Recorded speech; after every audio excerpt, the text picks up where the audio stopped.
Apologies that you've got me twice. I'm not the lead author of this paper, but I picked up the privilege of presenting it. So the lead author is actually a real psychologist, Caroline Bird, who's worked with us on and off over the years as a student and got a first in a psychology degree. So we said, come back and actually do some of the psychology work that we're interested in related to lifts. So this actually has got a bit of history why are we doing all of this, and actually goes back to Rory and I in 2004. Talking about enhancements to the ETD dispatcher algorithm. And we were doing, still doing dispatching and working out how long everyone waits and how long it takes them to be in the lift. And this is the slide which goes through Fred, Simon, and a group of people here, all of whom we look at everyone's waiting time and everyone's transit time, and we allocate the least worst lift. So in this instance, the lift furthest away from Fred's still here on the 7th floor, he gets the allocation because it delays less people.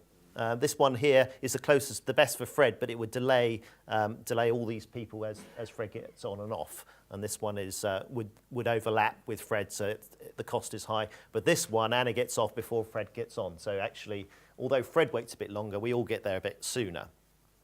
So when we were doing this, we actually thought, well, is it all about total time to destination? Because people told us that actually waiting time was what we should design on. And we were interested in alternative scenarios. So if the dispatcher could make a decision whether or not to do this allocation or this allocation, so this one has the lowest overall sum of waiting and transit time, how long we're in the lift and how long waiting for the lift and how long we're travelling it. But this one has lower and more consistent waiting times. And we thought, oh, well, actually, people prefer that. They might do, mightn't they? So we shouldn't necessarily, we're not moving boxes around, we're moving people around the building. So actually, there's some choices that we can make, and perhaps we shouldn't just pretend that we want to get everyone there as quickly as possible. We actually ought to take into account what they think. And that led to, a few years later, at the third symposium, so that's a few years ago, Rory and Stefan started talking about psychology. So they actually started doing some real work on this and the psychology of waiting, and introduced...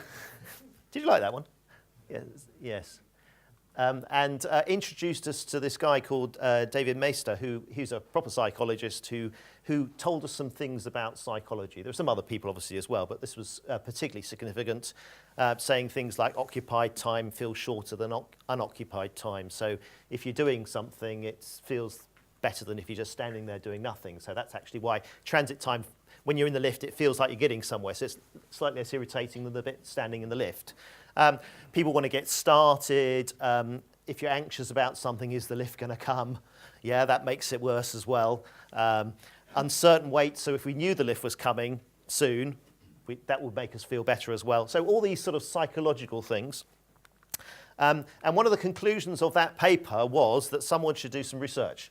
Yeah, and this is one of the conclusions. There's a need to quantify the perceived pain associated with the different types of waiting and time and transit time. This is only be accomplished through research.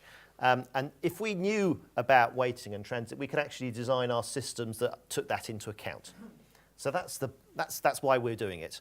Now, it becomes more and more important as you get to these more sophisticated systems, and you've seen this slide already. Actually, this is a double-deck lift.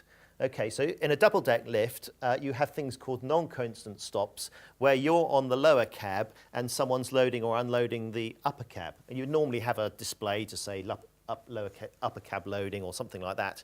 But you've got this, I'm stopping, the doors aren't doing anything, what on earth's happening? And that's actually really frustrating.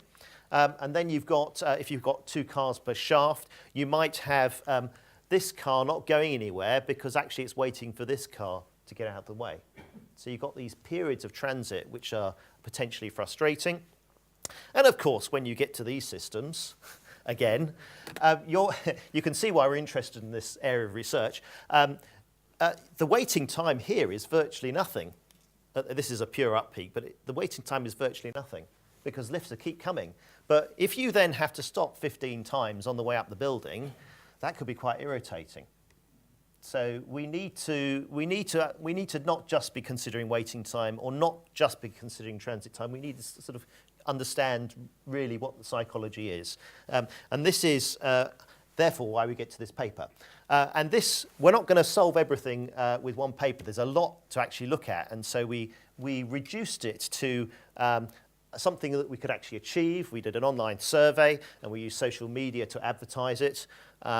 And we said, okay, hi, we design your lifts. Tell us something about what you think about travelling in lifts.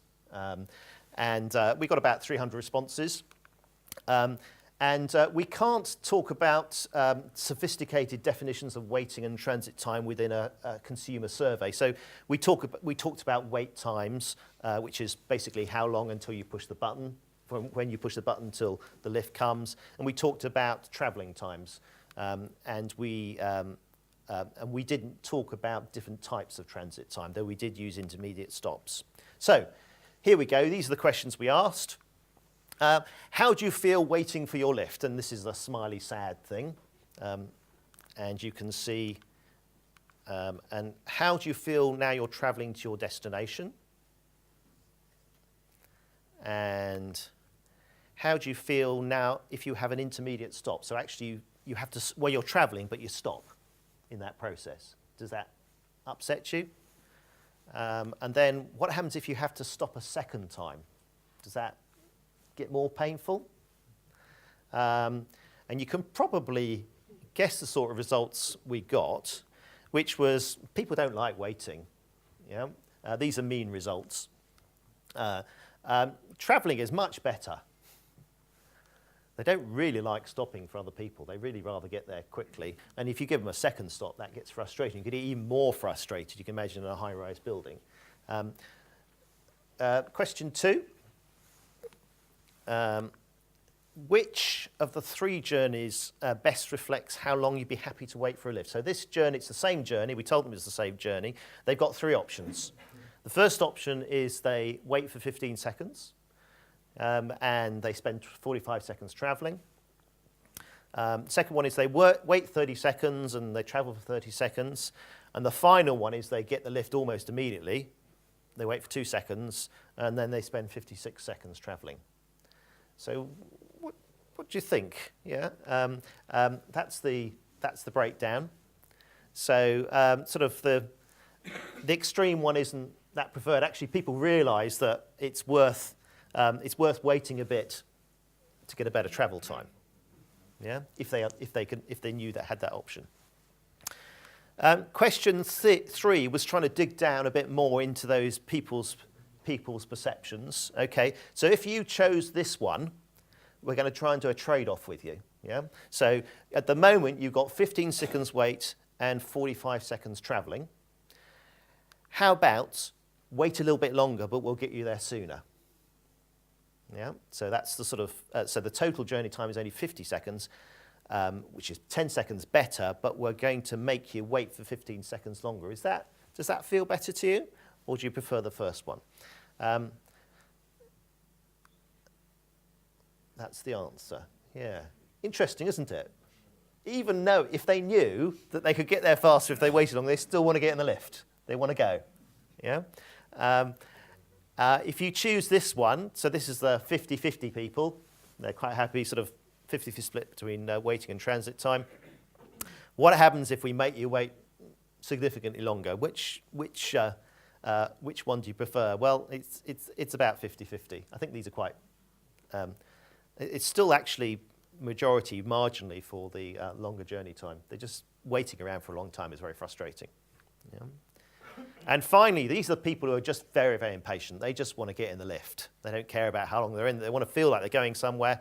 So if they've got that, what happens if they... Well, actually, they're beginning to get a bit more rational now, aren't they?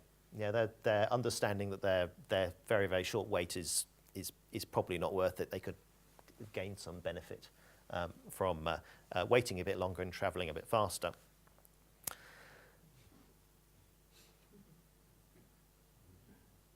Okay. Question 4. this was about the intermediate stops. Okay, so this has got, it's got same journey time, but one's got no intermediate stops, so they're getting straight there. One's got one stop, one's got 2 intermediate stops, and the other one's got 4 stops. So really short waiting time, but 4 stops. So the people who answered question 2 with, I want a 15-second, 30-second split, this was their median, their most popular answer. And the people who were really wanted, sorry, this is the ones that were look for a waiting time of 15 seconds or so the majority of people went for 1 stop. And the medium, the people who wanted that really quick waiting time were prepared to wait 2 stops. They were satisfied that I'm going to get a really fast waiting time, so I'm going to allow for 2 stops during my journey. And the question of 5 is the final question, using the Likert scale, which probably people are familiar with, sort of trying to understand people's feeling, is waiting and travel time equal in, or do you much prefer the waiting, or much prefer being in the lift and travelling? So that's where the median came out, which is slightly on the less waiting time.